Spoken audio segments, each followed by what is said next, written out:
ലഹരി ഉപയോഗം അധ്യാപകരെ അറിയിച്ചതിന് കൊച്ചിയിൽ സഹപാഠിയെ വിദ്യാർത്ഥികൾ ക്രൂരമായി മർദ്ദിച്ച ശേഷം ഒറ്റുകാർക്ക് ഇതായിരിക്കും ശിക്ഷ എന്ന താക്കീതോടെ മർദ്ദന ദൃശ്യങ്ങൾ സമൂഹമാധ്യമങ്ങളിൽ പ്രചരിപ്പിക്കുകയും ചെയ്തു. ദൃശ്യങ്ങൾ 24-ന് ലഭിച്ചു.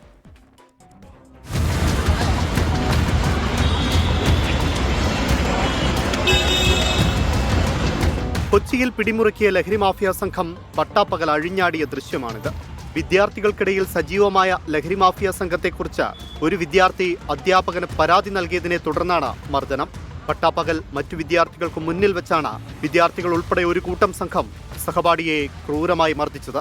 ലഹരി ഉപയോഗിക്കുന്ന കാര്യം അധ്യാപകരെയോ പോലീസിനെയോ അറിയിച്ചാൽ ഇതായിരിക്കും സാഹചര്യമെന്നാണ് സംഘം നൽകുന്ന മുന്നറിയിപ്പ്. ഒറ്റുകാർക്ക് ഇതായിരിക്കും ശിക്ഷയെന്ന തലക്കെട്ടോടെ മർദ്ദന ദൃശ്യങ്ങൾ സമൂഹമാധ്യമ ഗ്രൂപ്പുകളിൽ പ്രചരിപ്പിച്ചു.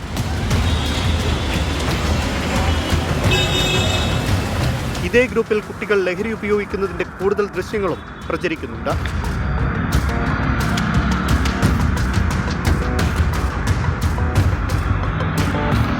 സംഭവത്തിൽ പോലീസ് ഇതുവരെ കേസെടുത്തിട്ടില്ല. 24 കൊച്ചി.